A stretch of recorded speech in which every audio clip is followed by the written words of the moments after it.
For many years, alleged alien abductees have reported strange metallic devices being implanted into them. But is there any credence to what they claim, and what purpose could such devices be for? Join myself and Neil as we delve into the topic of alien implants.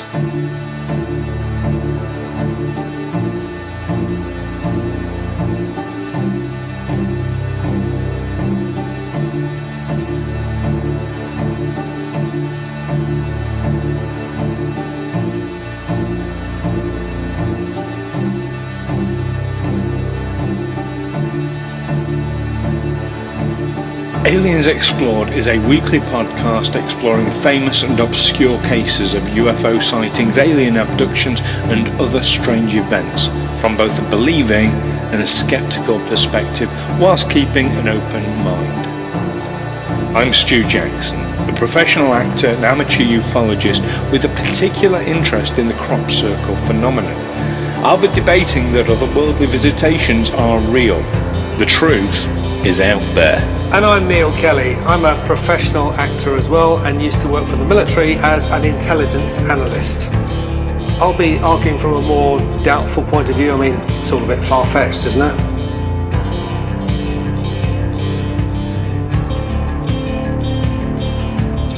Welcome back everyone to Aliens Explored, a weekly podcast where we discuss UFOs and aliens and otherworldly events. I'm Stu Jackson. And I'm Neil Kelly. And this week we're discussing a particularly interesting subject. We are talking about alien implants. Now, Neil, had you come across at least the term alien implants before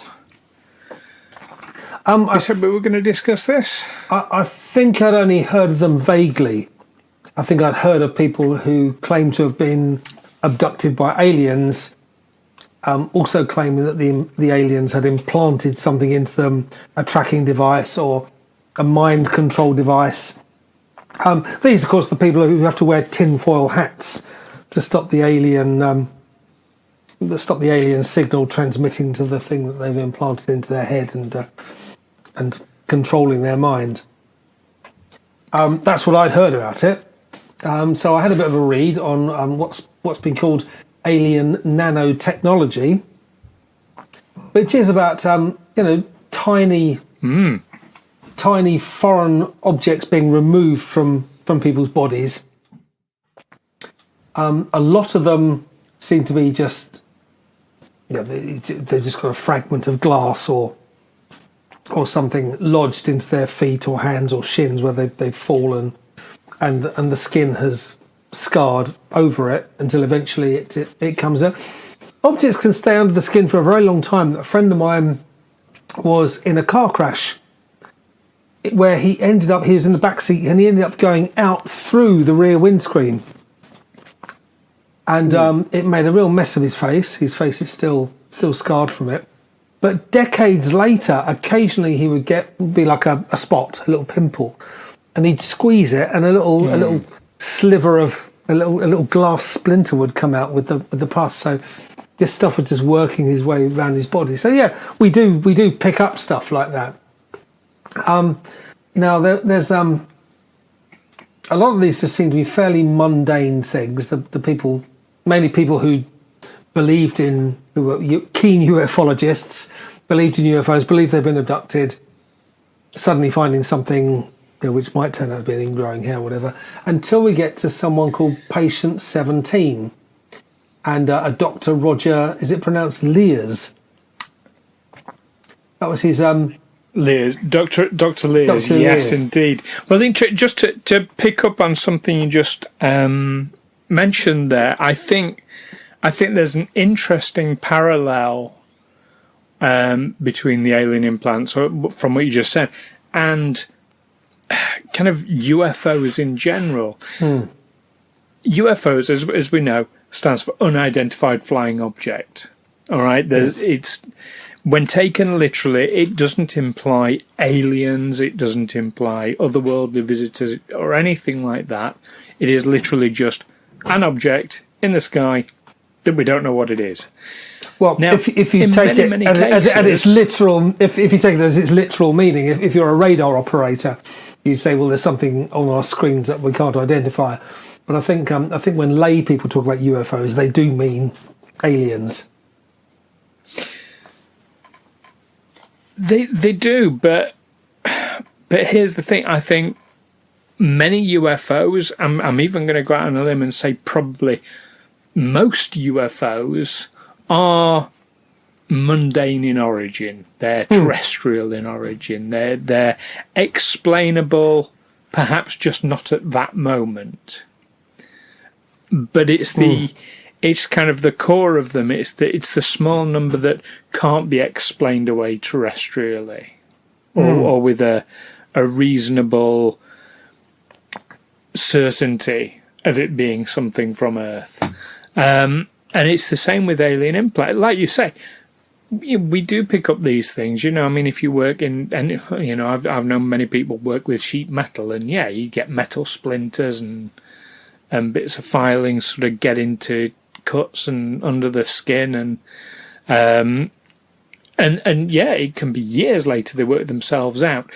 And yes, I think many cases where people have these implants, or I'm saying implants, like they've been put in, where people have these foreign objects inside them. Yes, I think that, and again, going out on a limb, I'm going to say the majority probably are mundane, are rational, are of terrestrial origin. But in just the same way as UFOs, it's this small amount that are beyond explanation. And Dr. Lears, now Dr. Lears is an interesting character. He's worked with a lot of people with these implants. So yeah, sorry, I didn't want to stop your train of thought, but I saw that parallel with what you were saying, and I thought that was an interesting.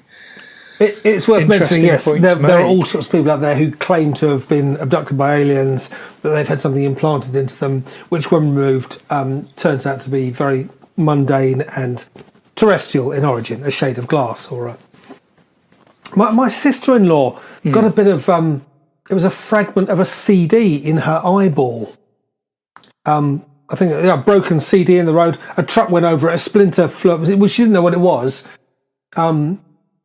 But as a truck went past, something flew up and went in her eye, and it took them weeks to find it. She saw all sorts of specialists who could see nothing. And it was eventually she saw her GP, and it was what he pulled out was a fragment of a sliver from a broken CD stuck in her eyeball. So yeah, we get these fragments with us in us everywhere. But patient 17 had a very strange object. Well, just to before you go into that. Before you go into that, there's another side to this that actually I think it bears out discussing, because we've talked about all these mundane things. How many times do you think there has been something extraordinary, something not mundane, that has been passed off as being mundane, kind of like the opposite of the people who, I believe the truth is out there. Oh, look, there's a duck that I can't readily identify as a duck flying through the sky, so it must be a UFO. It must be you get those extremists, but you also get the opposite extremists who will see something really strange and otherworldly and ascribe a terrestrial explanation to it, even when it's not warranted. And I wonder if that's the case with some of these implants as well. If some of them are just being passed off as, it's probably just a metal splinter. Could very well be. I read an extraordinary statistic that said something like more than half the world, or half the people surveyed, believed in UFOs, believed in extraterrestrials. But as you say, just as there are people who are willing to ascribe extraterrestrial origins to something they can't immediately explain, there are just as many people who might see something extraterrestrial and will just, they will just find it as something that fits. They will find an excuse that fits, something that, even if they see something in the sky they can't describe, they think, well, it must be some kind of weather phenomenon or something like that. something I don't understand. Yes. But not extraterrestrial. It's just something a bit odd. Yeah, or even to the point of saying, I've no idea what that is, but I know what it's not. Well, how can you know what it isn't if you don't know what it is? Yes. But I think, it's a lot like politics. People have their opinions, and then they go out of their way to just confirm the opinion they've already got. And I read that same statistic that more than half of people, I don't know, it's probably half. Or somewhere thereabouts. I mean, it's such a binary that, you either believe in UFOs or you don't. I could believe half. I don't know about more than half. Well, I think there's an awful lot of rational people who are prepared on to the believe. side of less than. Well, I think if you put it to most people... and why not? I'm a rational person. Yeah, but I mean, if you put it to most people, especially someone with a scientific background, and say, do you really believe that this planet, of all the billions of planets, millions of solar systems, millions of galaxies in the universe, that this is the only one with any kind of life on it? Do you really believe that? And the only one that's developed any kind of capability for leaving our orbit, leaving our planet, albeit not to go very far, or certainly not in man travel. Well, do you really believe that? I think most people, if you rationalise it, they would say, well, statistically, there's bound to be life elsewhere in the universe, somewhere. Yeah, but it's not just a question of life, is it? I think we might have mentioned this on a previous episode. It's not just life. I think the idea of life elsewhere in the universe is pretty much guaranteed now. Statistically speaking, it would be incredible if there isn't. It would be beyond belief. Yeah. But it's not just life. It's intelligent, sentient life. It's intelligent, sentient life that is technologically advanced enough, like you say, to leave their own planet. But technologically advanced, not just to leave their own planet, but to travel the incredible distances. I mean, our nearest planet is a ridiculous... I mean, so it's breaking the light barrier that's the issue. If we're talking about alien civilizations in our galaxy at this moment in time on other planets getting here, well, either they have found a way of breaking the light barrier, which is problematic at best, or they come from somewhere else. They come from another dimension, or through a wormhole, or something like that, or or time travel, or which could also be a thing for light speed travel. But we're not quantum physicists. Time travel would be necessary if you're going to travel. I mean, two things I read. One, if you're going to travel interstellar, going to travel from one star system to another, if you can't travel at the speed of light, don't bother setting off, because it will take generations to get there. And secondly, you will need some kind of time machine, which Stephen Hawking himself said is perfectly possible, with the restriction that if you built a time machine, it wouldn't be possible to go further back in time than before the time machine was built. So if you travelled a long way into the future, you would be able to get back to the present day with your time machine. And you would need to, because if you travelled at light speed, suppose you travelled to Alpha Centauri, which is, what is it, a light year away? I think it's 1 light year. And then the nearest actual planet to Earth is 4 light years away. Okay, suppose you travelled to this 4 light years away, spent a bit of time there, then travelled 4 light years back. Well, you might have, in your time, you might have experienced 9 years, but when you get back to Earth, you might find that's been experienced as 90 years, because of the way that time changes as you go. The speed. It's quantum physics, which I'm not going to understand. Well, that's the if you're going to travel, theory of relativity, isn't it? Yeah, if you're going to, it's relativity, it's quantum mechanics, well, quantum mechanics, I know, is the study of the way objects behave at the speed of light or close to the speed of light, and time works differently. So although you might have been gone 9 years on your journey to the nearest planet and back, by the time you get back, the people who were waiting for your report would be long dead. You know, because, I don't know, a much greater period of time would have passed. Your children will be, you know, old age pensioners, or even, you know, their children will be old age pensioners in that 9 years you've experienced. So that's when you would need the time machine as you return to take you back to somewhere near the time when you set off. Yes. So yes. I mean, that's the plot of Planet of the Apes, isn't it? But if Stephen Hawking says that's possible, then I'm prepared to accept that.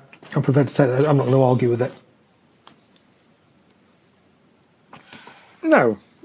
I've also heard the theory that if time travel will ever exist in the future, then it exists at all points in time. Which is an interesting. Unless you apply Stephen Hawking's restriction, which is that, you know, if at some point in the future someone built a time machine, they wouldn't be able to go back to a time before that time machine existed. They would be able to go way into the future at light speed and then come back to somewhere near when they set off using their time machine, but they wouldn't be able to go back to a time. You wouldn't be able to go back to the dinosaurs with your time machine. Yeah, I'll be honest, that doesn't make much sense to me, but I'm not even going to claim to know anywhere near enough to try and fathom it. I think all he was suggesting was that you can counteract this effect of time passing differently when you're travelling at light speeds. That you can mitigate that when you come back, so that, you know, only roughly the time you've been away has passed, or even less time. You might even be able to arrive before you set off. Oh, I don't know. We've digressed ever so slightly there. Yeah. So we keep skirting around this issue. Yeah, so Dr. Lears, and patient 17. Now, he removed an object from a patient, which had some strange qualities. What they call the extraterrestrial implant was made of a total of 36 elements. Now, I don't know how many elements a piece of nanotechnology would normally be made up of, assuming it's made out of several different compounds. I don't know how many elements might... And bear in mind, for reference, we're talking about something that is about the size of an iron filing. But that's nanotechnology. You know, we're talking about a minuscule piece of metal. Yeah. So if you look at something like your smartphone, which is a computer, and that's way smaller than people could have imagined 50 or 60 years ago. The amount of processing power in your phone would have filled a building in the 1950s, and probably more. There's more processing power in your phone. So the idea of reducing things in size is something we're accepted with. So I don't know how many different elements there are in all the components that make up my phone, but I can accept that phones, the only restriction on their size is to make them usable to someone with two normal size hands. That if it was possible, you could reduce it to something that amount of power could be reduced to something the size of an iron filing in the future and implanted into someone. Yes. But it's made up of, although it's very, very tiny, it's made up of lots of even tinier components. So I don't know if, maybe I'm getting off the track here, but basically there were 36 elements. I'm assuming it wasn't one substance that was made up of a total of 36 elements. It was whatever it was. There were 36 elements in there, but it's too small to really see that. Well, if it was a single substance, that would make it an alloy. and 36 therefore elements. Not natural. I mean, the fact it's 36 elements means it's not natural. No, but how many elements would you normally have in a compound? 2 or 3? You know, air is 2 elements. Probably, I would have thought, yeah. Yeah. Yeah. Well, water Yeah, is I'd 2, say so, air yeah. is 2. I mean, I'm not a metallurgist, but... Yeah. I don't know how But many you elements. wouldn't expect 36, not in something like you're talking millimetres in size. No, you wouldn't expect 36 different elements. Yeah, it said Dr. Lear also shared in his documentary how the isotopic ratios of zinc-64 and zinc-66 would indicate that these elements could not have been made possible from elements found here on Earth. Yeah. The case against that, of course, is that Dr. Because of Roger Lear... isotopic decay. Yes, because of isotopic decay. But the argument against that is also Dr. Lear was apparently very stringent when it came to sharing his research, which never sits very well in the scientific world. Which is... okay. So is that effectively saying, well, he claimed to have found this thing with 36 elements in it, including this improbable mix of zinc-64 and zinc-66, but refused to show it? Said, no, I've got it hidden away somewhere. I've got it tucked away and you can't see it. Well, I'm putting myself in his shoes now. He's discovered this, and he would want to keep it as protection, basically. He wouldn't want to, if you're stumbling onto something, if you've got the smoking gun, you're not going to put it out for the world to just do whatever it wants with it. You're going to need that for your own protection. Yeah. But, to get this information about it being 36 elements, to get the isotopic ratios, he's not working on his own. And there would be lab reports and what have you. So it's not that his story hasn't been corroborated by credible people. It has, every step of the way. Yeah, but he really well. I'm amazed that he was able to identify something which actually isn't possible on our world. Well, that wasn't his conclusion. That was the conclusion of the lab that studied it.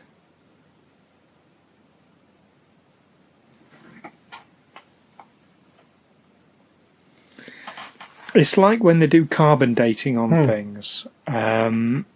The way they do that is they know what's happened in the history of our planet, kind of in terms of the atmosphere and things like that, and those things have an effect on the materials on this planet. If, let's say, it's why you can't carbon date meteorites, is because they haven't been exposed to our atmosphere for long enough to actually get a proper reading, or they might have been affected in an accelerated way or decelerated way by other factors. So, I think it's of a similar sort of thing to that, as I understand it. So, yeah, it can show, there are ways of showing that something did not come from this planet. I don't think it's terribly difficult.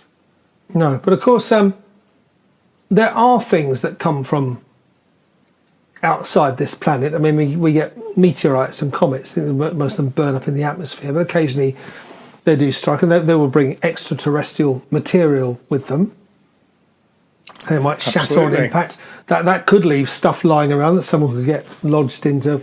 So I don't think it specifies where patient 17 had this implant. It was in his leg. In his leg, yes. Yeah. It was in his leg. But I mean, Patient 17 is a very, very, very famous case amongst ufologists. well, I think a film's been made about it, hasn't it? Certainly, books have been written about Patient 17. There's a documentary. There is a documentary. I've forgotten the name of it now. I know I saw it some time ago, but yeah.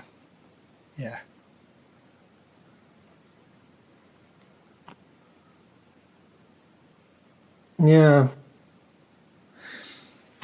I mean, the report I'm reading goes into all sorts of reasons why people are ready to believe in this.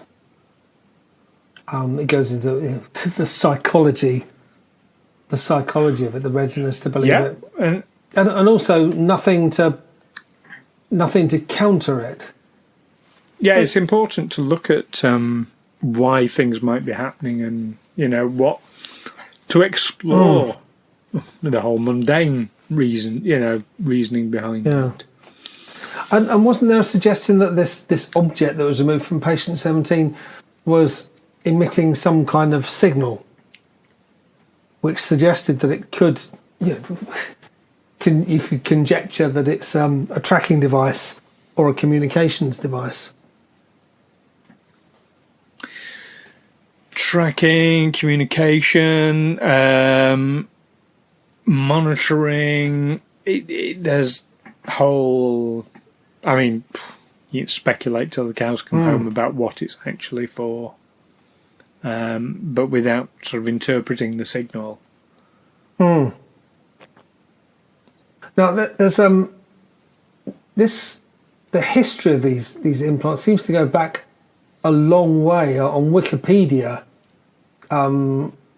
there was someone writing in Magonia magazine says that the history can be traced back to a March 1957 Long John Naval radio show interview with a ufologist, John Robinson, and he recounted a neighbour's claim that they'd been kidnapped by aliens in 1938 and had been kept subdued by what he called small earphones placed behind his ears.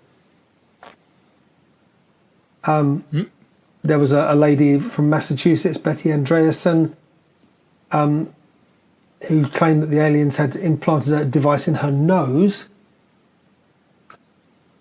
Someone else, John E. Mack, in his book Abduction, Human Encounters with Aliens, he examined a small wiry object between 1/2 inch and 3/4 of an inch long. I mean, like an ingrowing hair. Given to him by a 24-year-old woman who claimed it came out of her nose following an abduction. So yes, it goes back to, well, as I say, it came into the media in the 50s, but people were coming forward saying they'd had experiences in the 1930s with these devices being implanted into them by aliens. I suppose in the 1930s,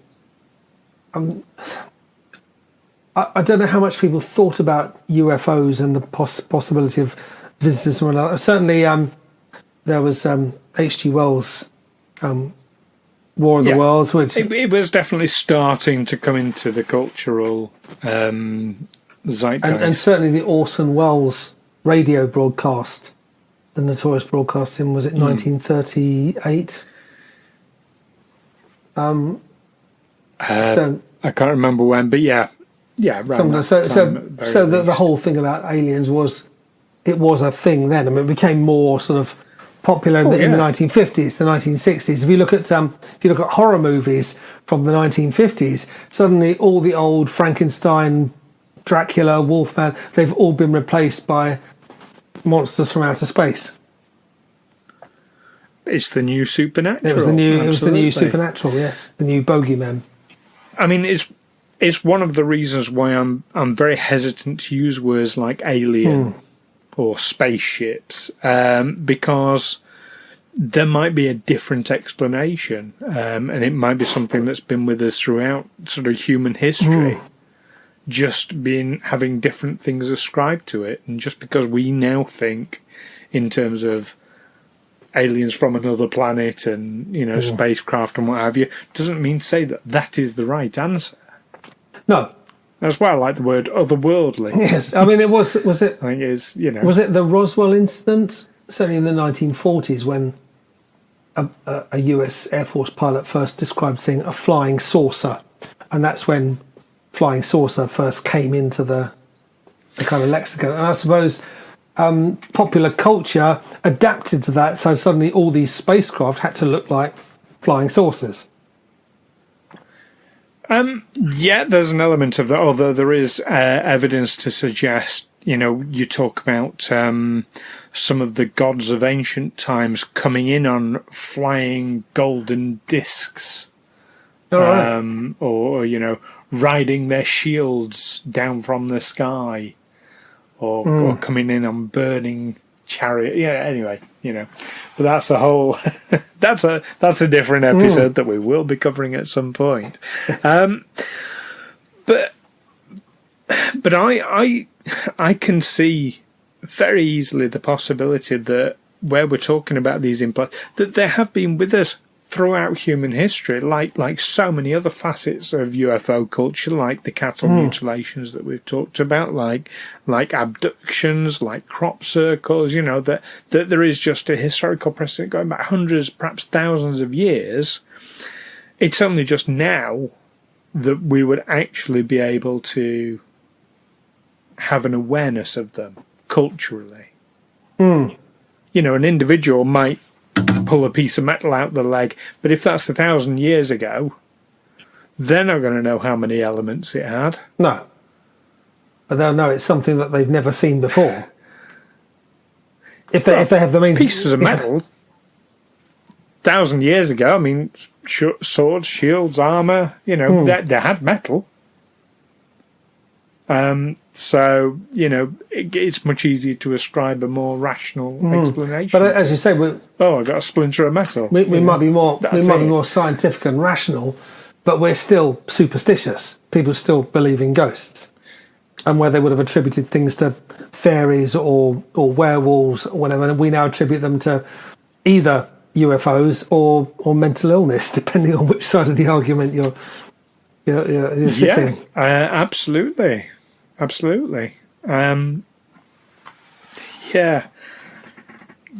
what I don't understand is, it is very clear that these things exist, that there are a substantial number of them that cannot be explained rationally and reasonably. So why is the legitimate scientific world at large not giving any credence to it, not giving any attention to it? I suppose the whole subject of UFOs hasn't received much in the way of scientific study. It's been a fringe interest. And perhaps take UFOs out of it. Forget that completely for one moment, and you just have this phenomenon where people have unexplained pieces of metal in their bodies. Well, that's worth exploring, isn't it? That's worth investigating. If you discovered a new element, or if you discovered a compound that had a whole new compound made of 36 elements or whatever it is. 36 elements, something ridiculous like that. Yeah, sure. There are scientific awards for that kind of thing. The scientists always want to be discovering something new or disproving something that's been accepted. And that's how they roll. But I think anything suggestive of UFOs or extraterrestrial encounters, I can imagine there is a stigma attached to it in the scientific community. There absolutely is, 100%. But that's what I'm saying is, there doesn't have to. I mean, we're talking about these things on this show because there is the speculation that they have been implanted. But if you take that speculation, and that's all it is, out of that equation, there is a legitimate phenomenon that doesn't have an explanation. Yeah, I just think I find it odd that science, And you would have thought they'd want the opportunity, if they want to discredit UFOs, great, come up with a really legitimate explanation then. You know, as scientists.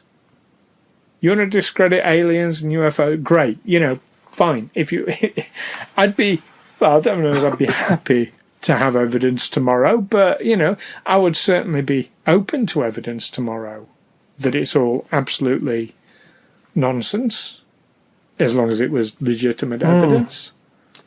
But, you know, I've been looking for answers most of my life. So, but I think that would be disbelieved as much as people do believe in UFOs. If you suddenly had a message that said, no, there is no other life anywhere else in the universe, there's no way that we could ever be visited by someone from another planet or from another dimension, I think that would be quite depressing.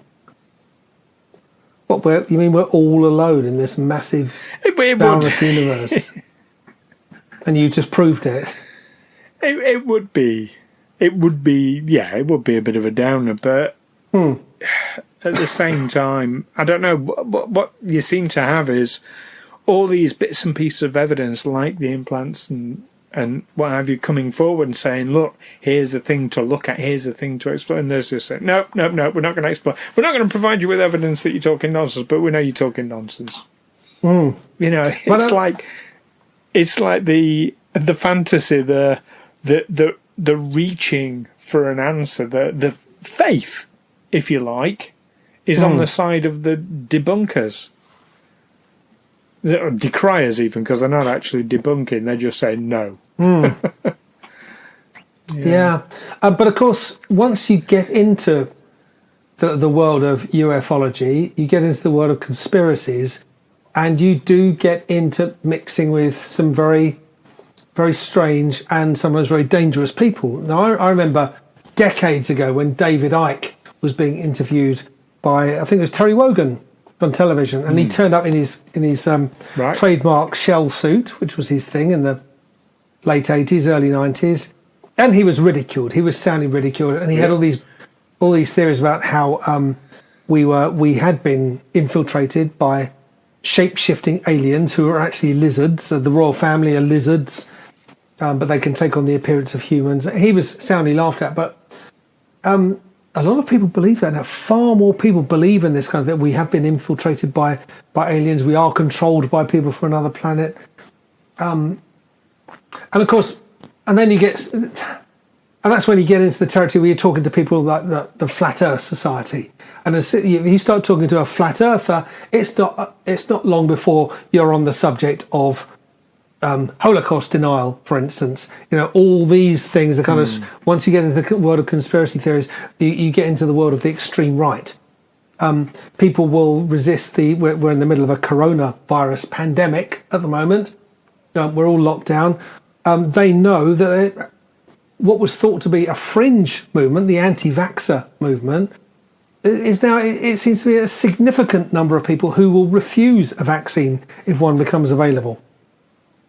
You know, in the United States, you know, yes, maybe a third of the population will refuse it because they believe that closer to home, maybe the numbers maybe a bit smaller, but it's still. I don't know. I've experienced quite a number of people who I've had some debates with. I mean, there are all sorts of reasons not to trust our current government, who have been blundering and incompetent and dishonest, have just lied all the time about everything. There would be lots of reasons to think that what they produce very, very hurriedly, something that scientists have said would take years to develop, they suddenly produce within a few months and say, there you go, take this. There's a good reason to think, hang on a sec, is this actually safe? Not that there's some evil agenda behind it. They're not trying to put something in my body to control my thoughts or whatever, or track me, but they're just trying to give me something to make me go back to work, and not care about the danger. A panacea.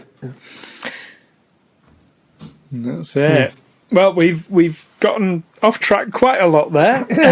So let's summarise our thoughts on alien implants. Now, as I said quite early on, I'm of the opinion that yes, there might be a mundane explanation for a lot of them, but There are enough of them. And there's an awful lot of cases. I mean, we sort of dwelled on the one case of patient 17.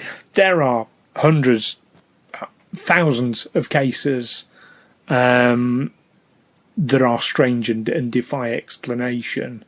Whether they are tracking devices from alien abduction, I think there is an association with otherworldly visitors. I can definitely see that, because there's too much coincidental evidence of people being abducted and then having implants, like claiming to have implants, and then being scanned and then them being found. But there's no way they could have known where it was without, imaging scanners and things like that. So there's too many cases of that for it to be a coincidence. I think there is a case to say that, a lot of them are otherworldly in origin. What's your take on it? I want to keep an open mind. I mean, I do accept that a lot of people have come forward. There's an awful lot of people out there who are ufologists who have, you might say, an interest, you could say an obsession with UFOs and all sorts of exotic things that go with it. They wear tinfoil hats. They will claim to have been abducted. They will claim to have been given alien implants. And a lot of these that will turn out to be a mundane splinter or maybe nothing at all. But yes, there are these few cases, patient 17 being probably the most famous case, well, I encountered, but a case in point, where a very unusual object was removed. It was sent to a laboratory in New Hampshire for testing, and it found that it contained these rare earth elements, these 36 elements, including these impossible combinations of zinc 64 and 66, and also seemed to be emitting electromagnetic frequencies, suggesting that it could be possibly some kind of tracking device or communications device. So I can't explain it. It's something, it might be extraterrestrial, or it could be something terrestrial that we just don't know about yet, but I'm sure the scientists know more. It's just, it's very strange. I can't explain it away, but I'm not sure I can fully go along with saying this guy was kidnapped by aliens and had something implanted into him, but then I can't say that he wasn't. Okay. I'm sitting on the fence again. There you have it. Well, the jury remains out on alien implants then. So what do you think? Do drop us a tweet, drop us a message on Facebook. Let us know what you think about alien implants. Have you had one yourself, do you think? Do share your stories with us. We'll come round with a pair of tweezers and a penknife and see if we can dig it out. Tweezers and a penknife. We will not come round with tweezers and a penknife, just to be clear. But yeah, don't forget to join us next time when we will be going back in time to the 1936 UFO crash in the Black Forest. Join us then. Aliens Explored is a Feegle Films production in association with Juicy Falls. Music by Darren Maffucci and editing by Stu Jackson. Find us on Twitter or Facebook by searching Aliens Explored, or visit us on aliensexplored.com.